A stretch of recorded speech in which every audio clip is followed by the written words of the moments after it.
As Hitler marched triumphantly across Western Europe in the early summer of 1940, his fellow dictator in Italy, Benito Mussolini, dreamt of a similar campaign further south. Chiama il sangue ai principi che sorgono e che nascono e i principi che declinano. La vittoria è per noi, per I primi.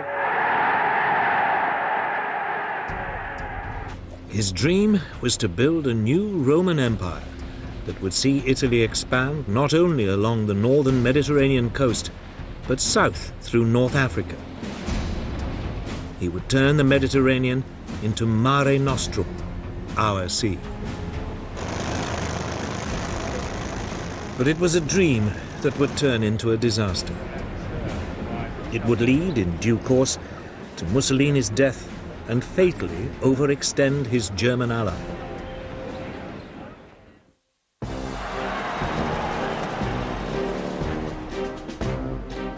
At the start of the war, Italy already controlled Libya and Abyssinia, Ethiopia today. Mussolini calculated that if he could take British-controlled Egypt and Sudan, he would be able to create a huge swathe of Italian-controlled territory. It looked like an easy campaign. Italy had 10 times more troops in the region than Britain.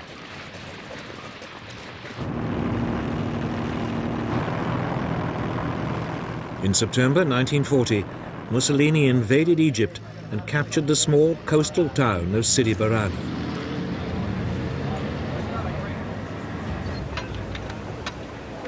There, the Italians stopped and dug in.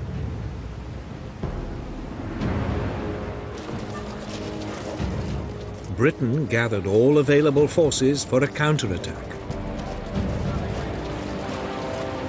On December the 6th, 1940, they moved in across the desert.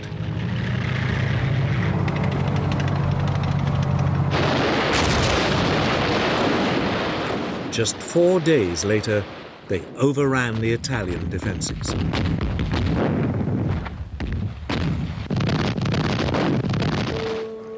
Nearly 40,000 Italians were taken prisoner.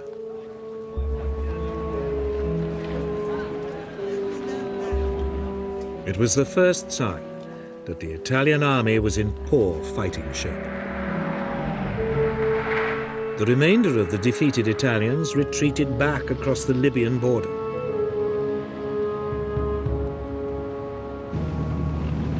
The British followed in hot pursuit.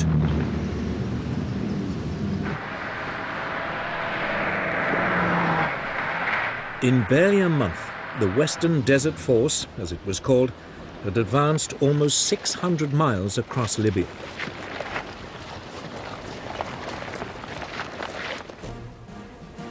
It now paused and dug in at the Libyan coastal town of El Agheila.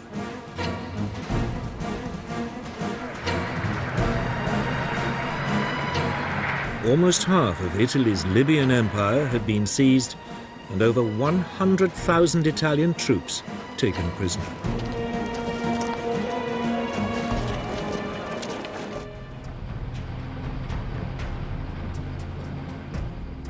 Meanwhile, to the south, British forces invaded Italian-controlled Abyssinia.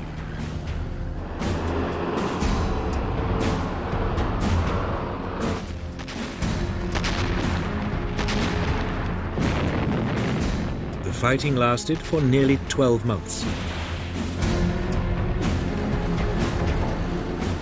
The rugged terrain made communications and transport difficult. But in the end, the Italians were forced to surrender.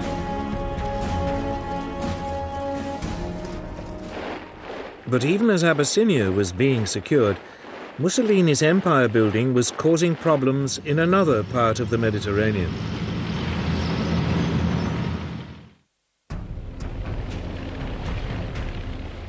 Nearly 2 years earlier, in April 1939, as part of his plan for a new Roman Empire, Mussolini had occupied Albania. The following year, he demanded Greece become an Italian colony.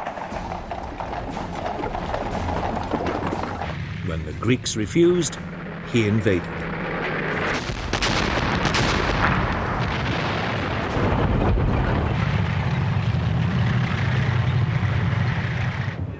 The Greeks were outnumbered more than 2 to 1, but they swiftly turned back the Italian advance.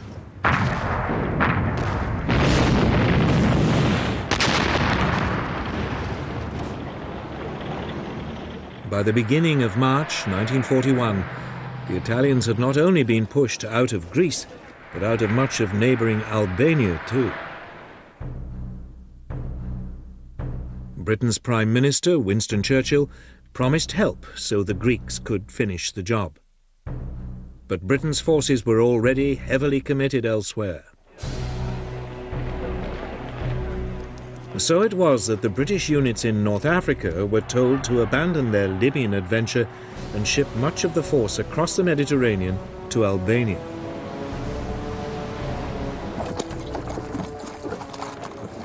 As the Italian troops were now pushed back, Mussolini's Balkan ambitions fell apart. The Italians were in deep trouble.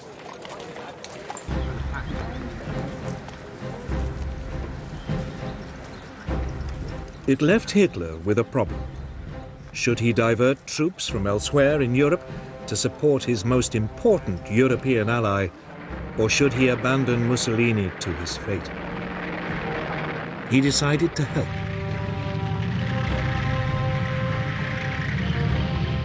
In April 1941, over 500,000 German troops swept down into Yugoslavia and Greece.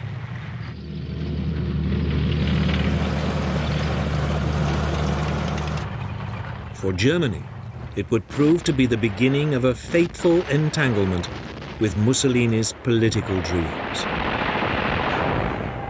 But at first, all went well.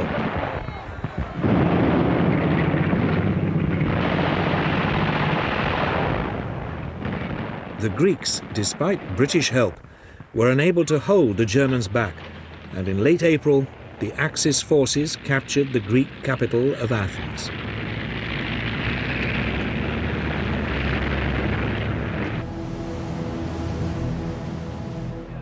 Some 30,000 men were evacuated to the British-controlled island of Crete.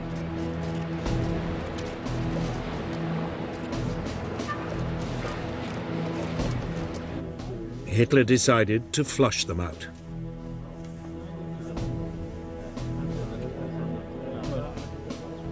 He had at his command some 22,000 parachute and glider-borne troops, backed up by 150 Stuka dive bombers. The landings began at first light on May the 20th.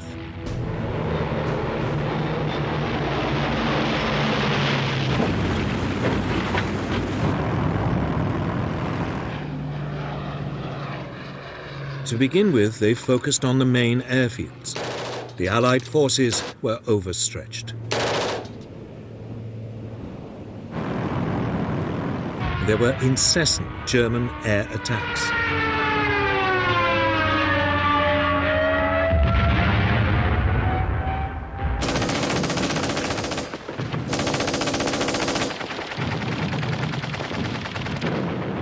The Germans soon captured the airfields and began to fly in reinforcements.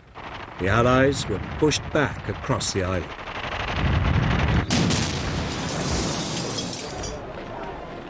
Two weeks later, it was all over. 15,000 Allied troops had to be evacuated.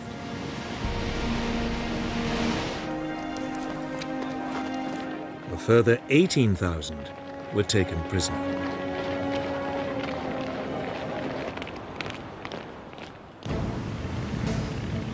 The Axis powers now controlled much of the Mediterranean and the critical supply routes to North Africa. It looked as though Hitler's decision to support Mussolini had paid off. He was poised to drive Britain out of the entire region.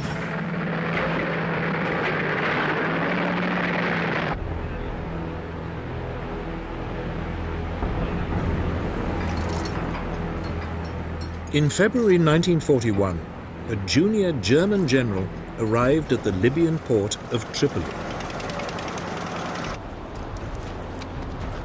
Erwin Rommel was one of the rising stars of the German army and had been chosen by Hitler as the man to rescue his Italian ally and retake North Africa for the Axis powers.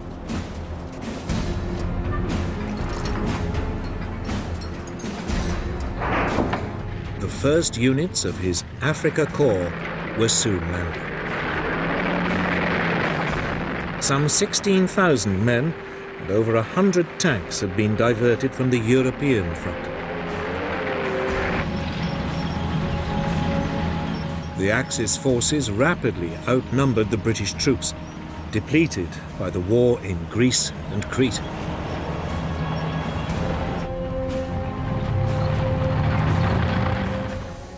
Rommel advanced towards the British positions at El Aghera and attacked.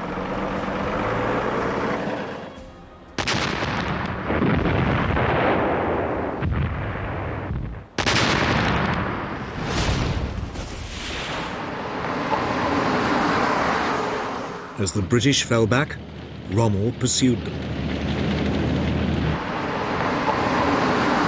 In a matter of weeks, the Allied soldiers had been pushed all the way back to the Egyptian border.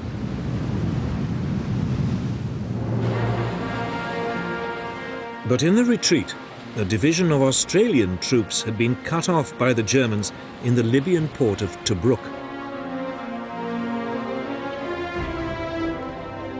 The British commander, Sir Archibald Wavell, now launched 2 successive attempts to relieve them.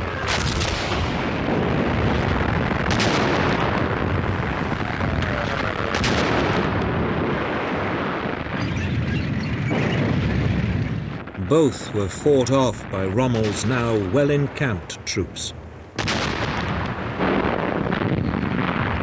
The Germans massively outgunned the British.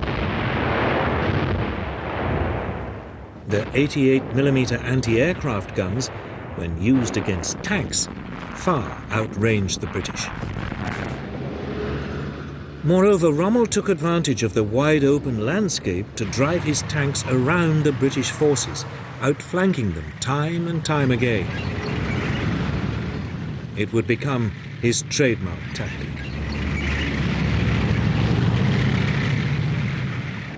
The British press, half grudgingly, half admiringly, nicknamed Rommel the Desert Fox. For Wavell, it was too much. Now exhausted, he was replaced by General Claude Auchinleck. Auchinleck came under immediate pressure to try again to relieve the Allied troops in Tobruk. But he refused until his forces had been reinforced.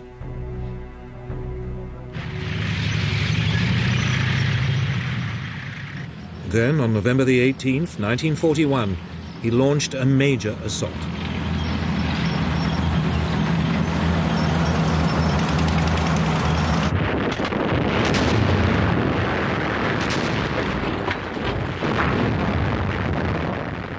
Operation Crusader, as it was called, started with a lengthy armoured dogfight.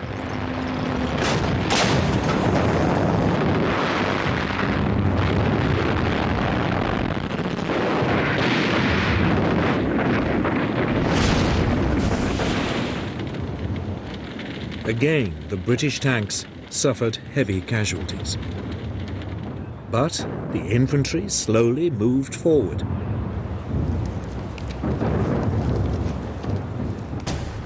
Finally, after a month of confused fighting, Rommel retreated. Tobruk had been relieved. The Axis units fell back along the coast, all the way to their starting point at El Aghera.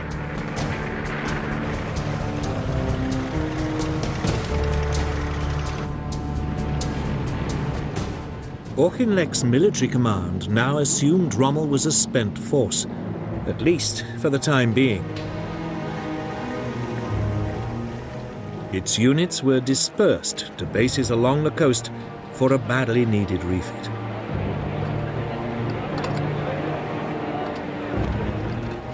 it was a mistake.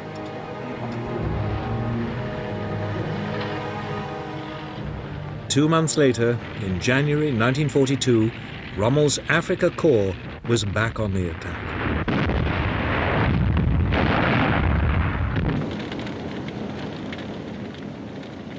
It quickly brushed aside the forward units of a now unprepared British army. The chase along the coast of Africa began all over again.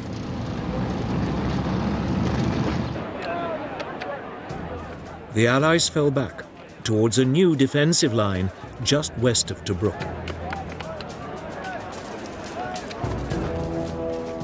Here, a series of defensive positions, known as the Gazala Line, were constructed. Rommel attacked it at the end of May 1942.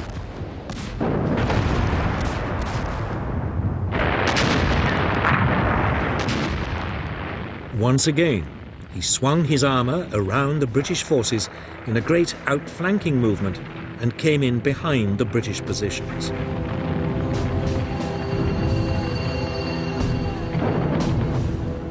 But this time the British were prepared for it and tried in turn to outflank Rommel.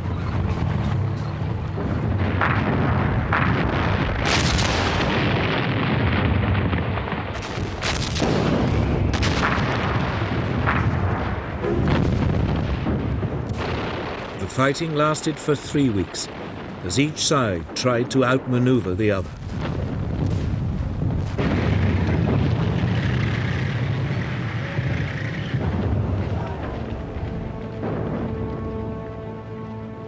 Eventually, the British were forced to retreat.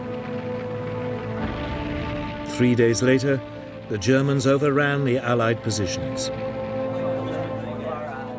Rommel pressed home his advantage.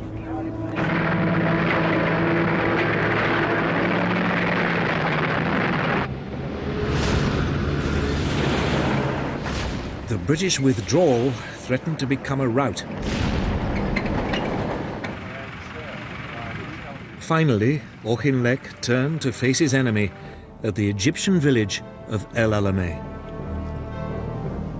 His southern flank rested on the Katara Depression, an area impassable to tanks.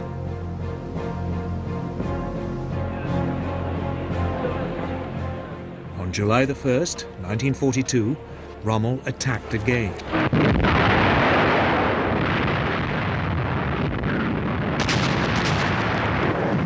But this time, the British defences held.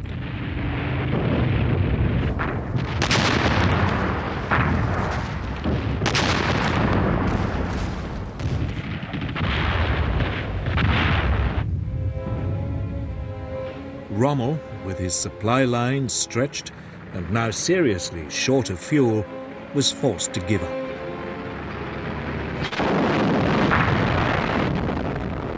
Now Auchinleck attempted a counterattack. For the rest of July, the two sides pushed at each other like exhausted boxers.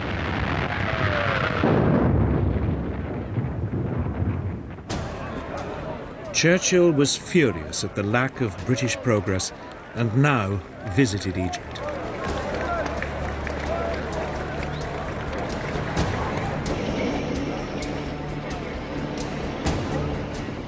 It was time for yet another change of leadership. Auchinleck was replaced by not one, but two generals. General Harold Alexander as Commander-in-Chief Near East, and General Bernard Montgomery as commander of 8th Army. The British and Axis forces had fought each other to a standstill. There was no clear winner, and the fate of North Africa still hung in the balance. Everything would now depend on whether the British could throttle the Axis supply routes across the Mediterranean.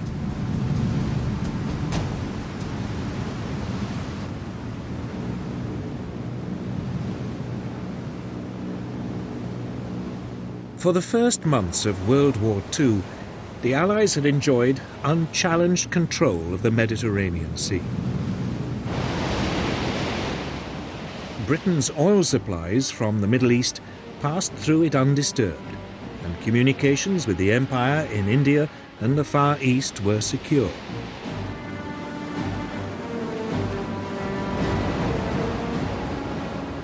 Italy's entry into the war changed all that. Its naval fleet was modern and well equipped. The Italians now concentrated their fire on the strategically crucial British-controlled island of Malta. The island was an important refueling base for British submarines and aircraft in the eastern Mediterranean. It had become the centre for Royal Navy attacks on Italian and German supply convoys to North Africa.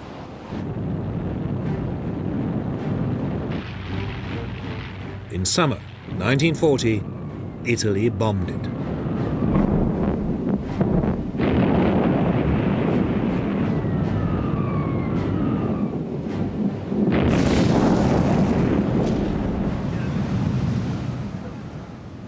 It was the beginning of a 2-year assault, which would inflict terrible suffering on the island's population.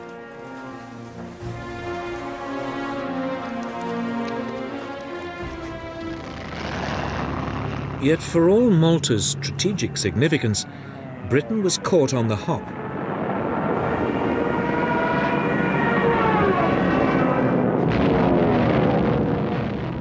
There were no fighter aircraft on the island to beat off the attacks.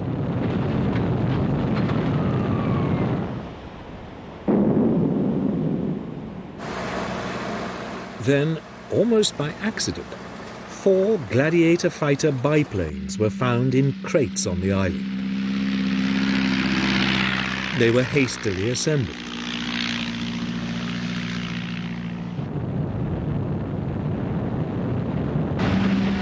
The aircraft put up a fierce resistance. For 3 weeks, the fate of Malta remained uncertain.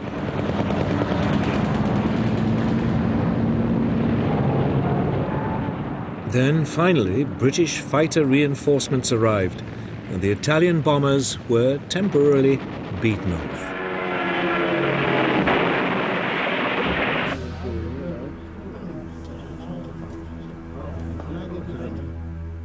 But it was now obvious to the British that they had to do something if they were to keep a toehold in the region.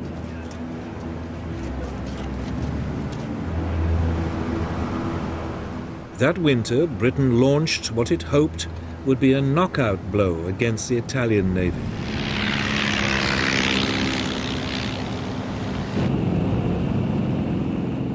On the evening of November the 11th, 21 Swordfish torpedo bombers lifted off an aircraft carrier.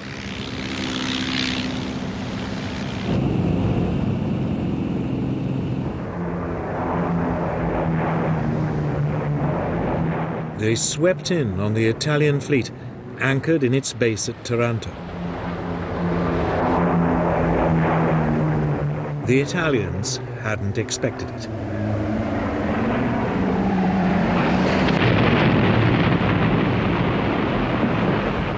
Three of Italy's 6 battleships were crippled. 4 months later, Britain struck again.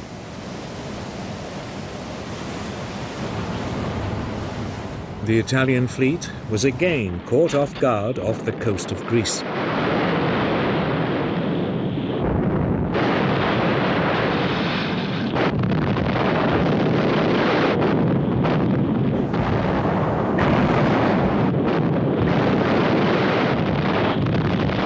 A 4th Italian battleship was damaged.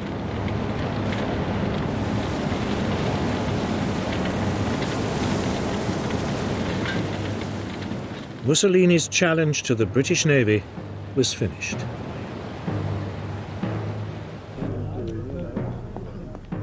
It was a turning point for Hitler, too. It was now clear that Italy could no longer be depended on to maintain control of the Mediterranean. It meant his supply lines to North Africa were at risk of being cut off. Germany decided to take a direct hand.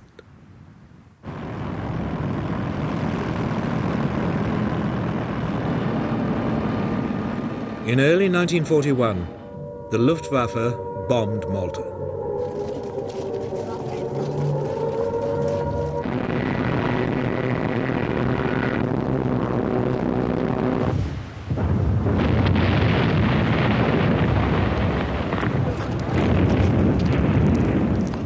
The island took another severe battering.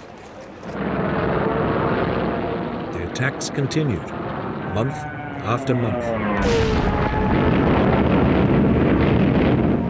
Yet the British garrison hung on.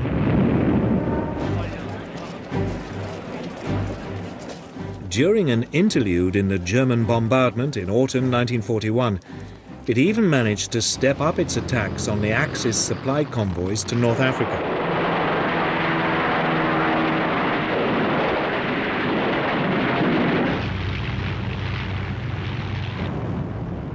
Then the Luftwaffe resumed the assault.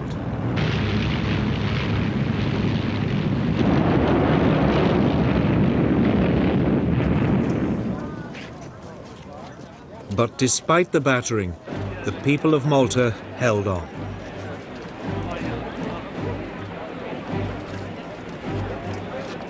The following spring, in April 1942, they received a unique honor for the heroism they had shown under 4 months of devastating Axis bombardment.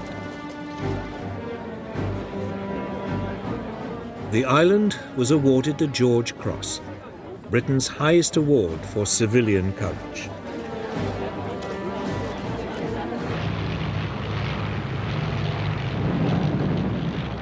But by the summer of 1942, Malta was running short of supplies and ammunition. In mid-June, the British Navy sent convoys from Gibraltar and Egypt to relieve it.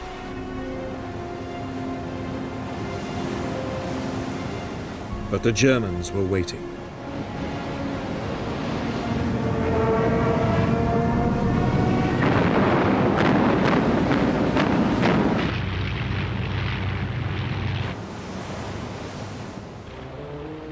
Just 2 of the 17 ships got through. The situation on the island was getting desperate. It was time for some decisive action. In August, Britain launched Operation Pedestal, the biggest convoy ever sent to Malta.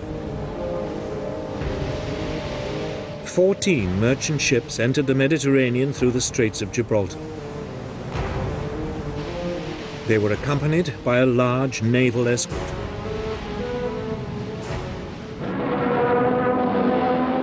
Almost immediately, they ran into German opposition.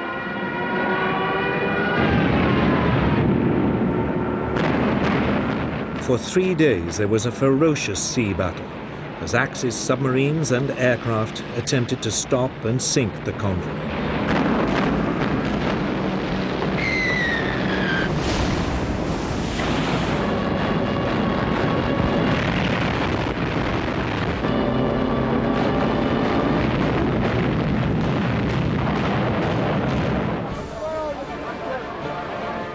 Finally, on the 4th day, 5 of the British merchant ships made it into port.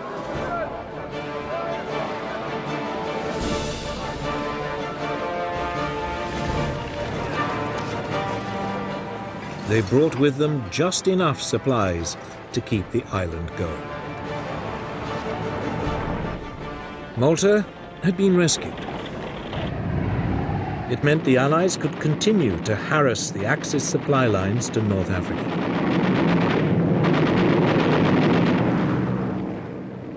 It was a strategic advantage that would prove crucial to future events in the region.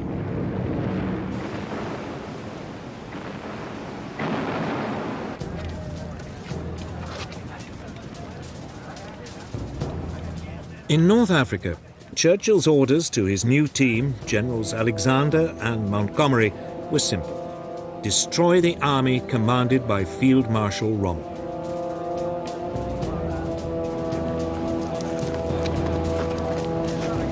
Almost immediately they were informed by the team that had broken Germany's Enigma code that Rommel was preparing to attack them.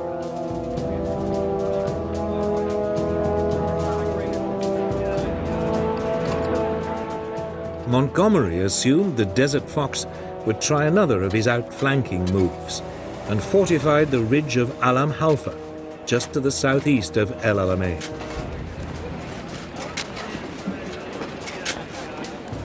It was, he hoped, the rock on which the Axis forces would be broken.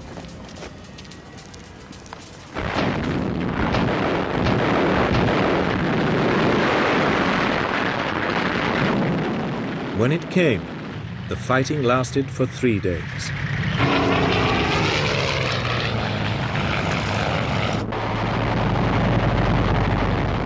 This time, Allied ground forces were helped by air power.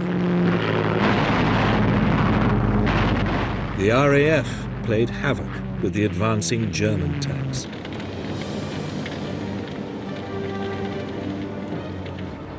Rommel was forced to give up, and, short of fuel again, he pulled back.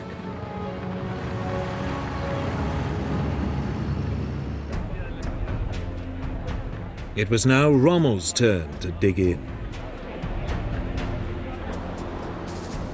He chose a line between the impassable sand sea of the Qattara Depression and the Mediterranean coast.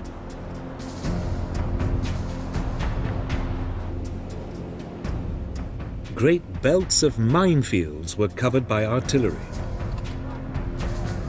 Rommel's panzer divisions were held back as a mobile reserve to destroy any Allied breakthroughs.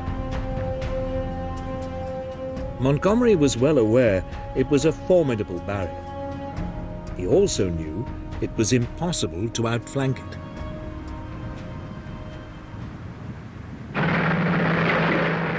His only option was to punch his way directly through the middle of the Axis defenses.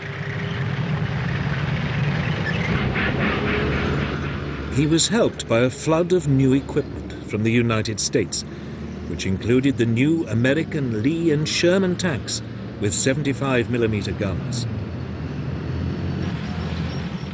At last, the Allies had a weapon which could match the Germans.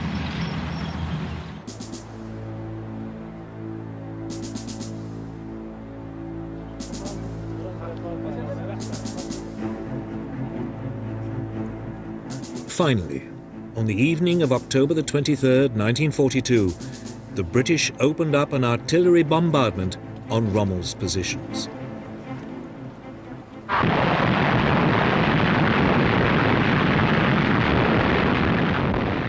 The Battle of El Alamein had begun.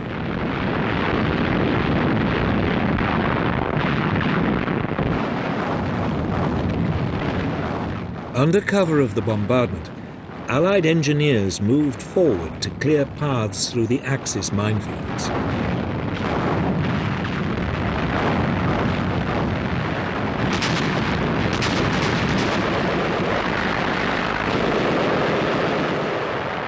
British, Australian, New Zealand and South African divisions fought to drive a hole through Rommel's defences.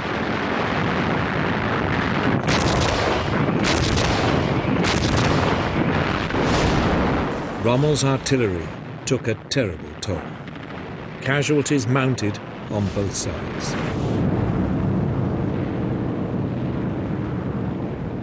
The Axis forces were harried by Allied air power.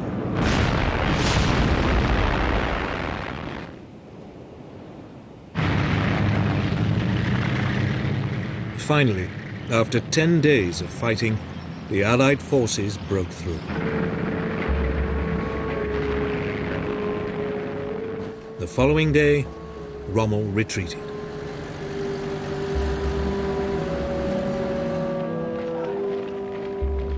It was Germany's first major defeat at the hands of the Western Allies. Churchill was triumphant. This is not the end. It is not even the beginning of the end. But it is perhaps the end of the beginning.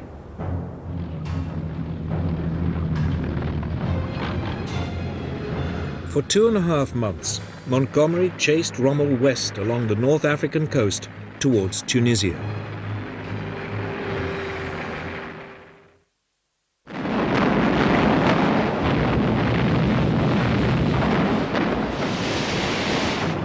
Meanwhile, an Anglo-American force had landed 1,000 miles to his rear in French North Africa, Morocco and Algeria today.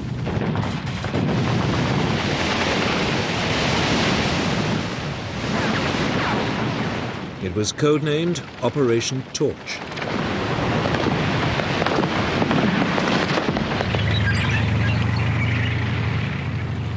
The Allied First Army was soon moving eastwards towards Tunisia.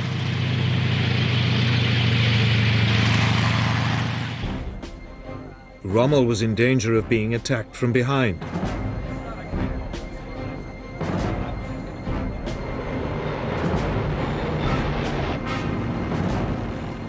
Over the next few days, the Germans flew in tens of thousands of troops from Europe to save Rommel and shore up the German position in North Africa. Finally, in late February 1943, Rommel, reinforced, set up a new defensive line 100 miles inside Tunisia and turned to attack Montgomery's advancing forces.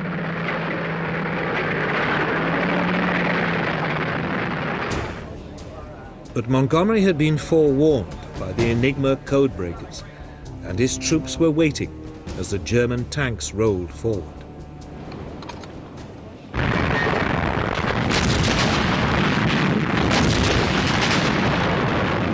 British artillery broke up the assault, and the panzers were quickly halted. It was Rommel's last battle in North Africa.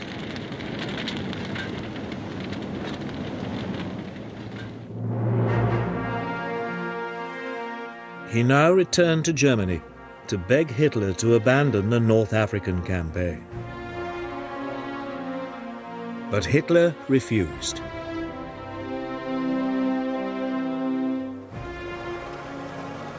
It was a misjudgment. As Montgomery's 8th Army now pushed up from the south, the Anglo-American First Army squeezed in from the west.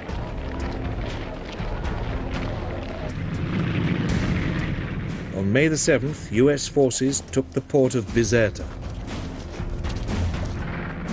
The British 7th Armoured Division, the famous Desert Rats, drove into Tunis.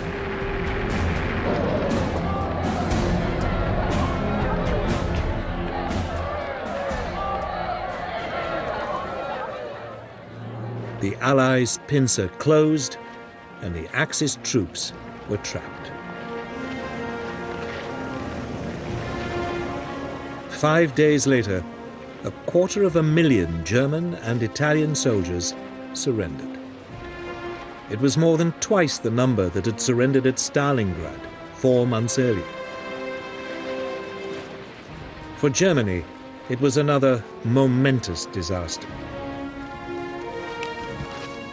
The following day, the British Regional Commander-in-Chief, General Harold Alexander, signalled Winston Churchill, "Sir, it is my duty to report that all enemy resistance has ceased. We are the masters of the North African shores."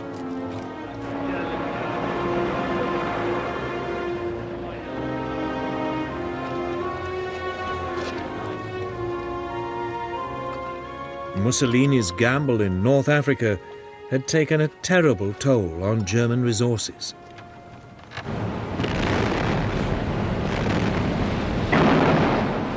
It was about to have even more serious consequences for both him and Germany.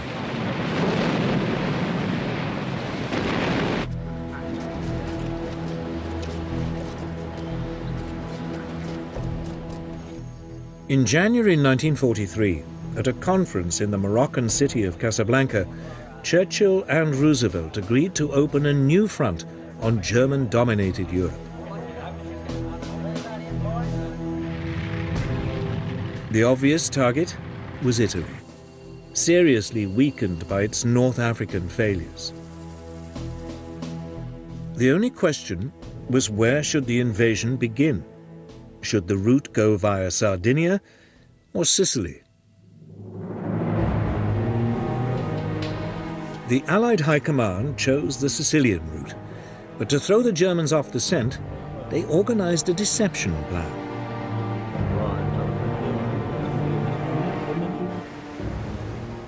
Operation Mincemeat was launched. A corpse was dropped off the shores of Spain carrying false papers. When it was washed ashore in May 1943 and the papers passed to the Germans, they revealed that the Allies would pretend to attack Sicily, but that their real target was Sardinia.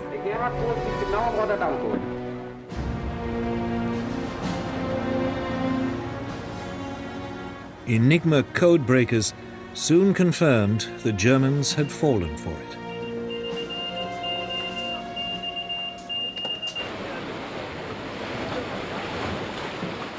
Six weeks later, the British 8th Army, under Montgomery, landed in the southeast corner of Sicily.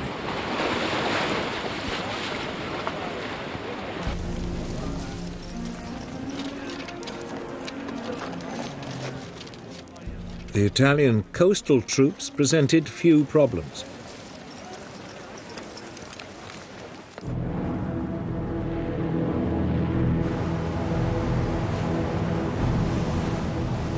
Further west, the US 7th Army landed in the Gulf of Guerra.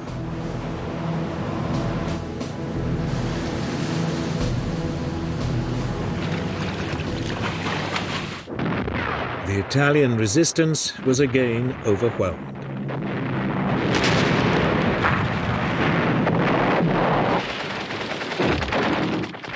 For the Italian people, the invasion of Sicily was the final humiliation.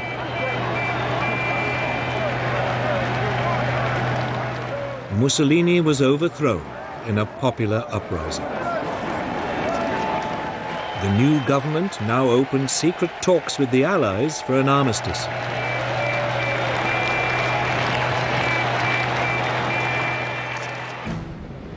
For Hitler, it was another nightmare. He was now forced to pour in yet more scarce resources to protect his southern flank.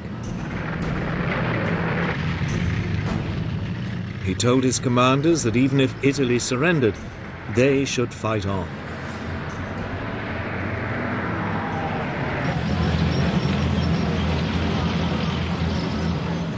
Within 5 weeks, the Germans had been pushed out of Sicily. The Allies now crossed to the mainland and pushed up through the country.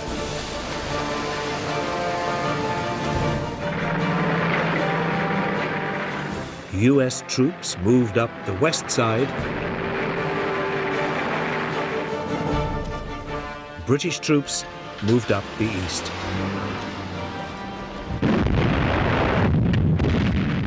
The Germans fought back savagely all the way.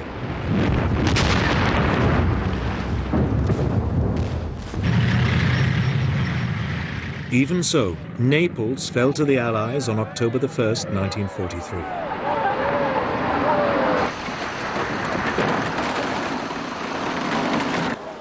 But then their progress was slowed by autumn rains and skillful German rearguard attacks.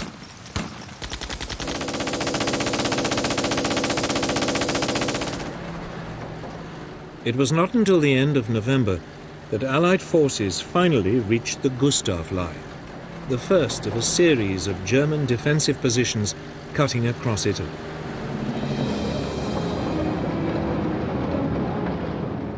British troops managed to break through at the eastern end of the line, but winter was setting in, and bad weather forced them to halt.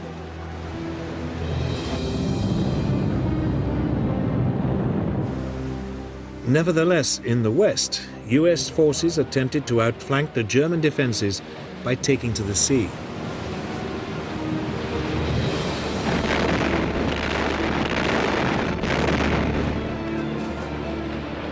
They landed on January the 22nd, 1944, 60 miles to the north at the point of Anzio.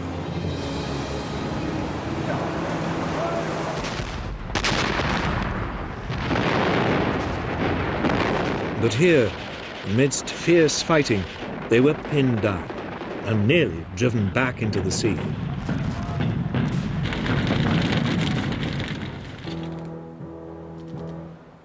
The Americans remained trapped at Anzio for the rest of the winter and into the spring.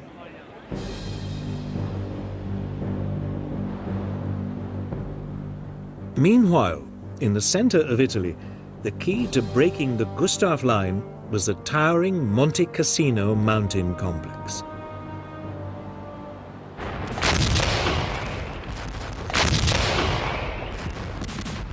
As spring came, there was a series of attempts to capture it.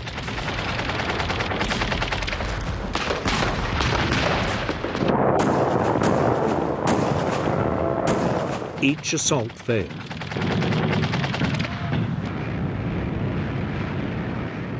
In desperation, the Allies bombed the historic monastery on the summit.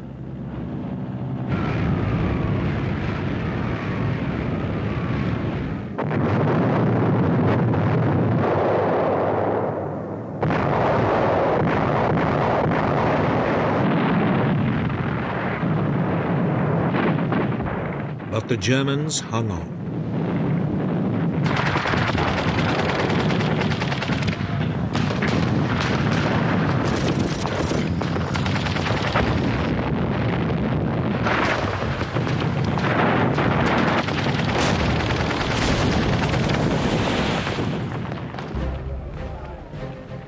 Finally, in late spring 1944, as the weather improved, the Allied forces broke through the German lines.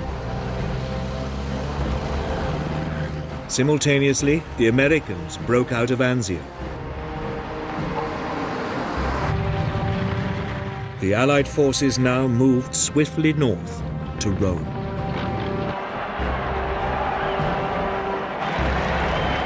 The Italian capital was liberated on June 4th, 1944.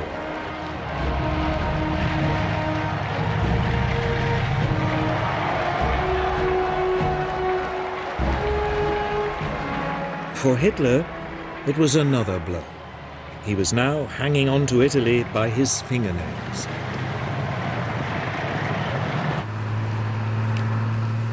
The Allies continued to push north.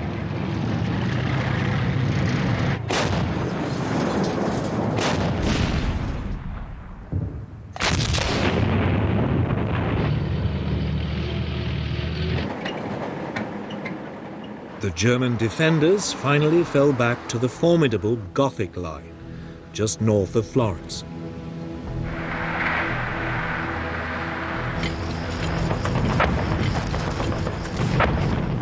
Here, bad weather again brought the Allied advance to a halt.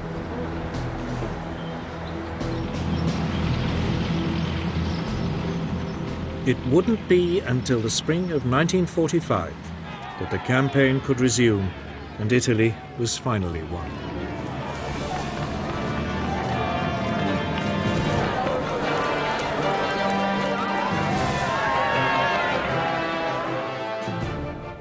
By then, the Italians had had enough of Mussolini. He was captured by Italian partisan forces and shot.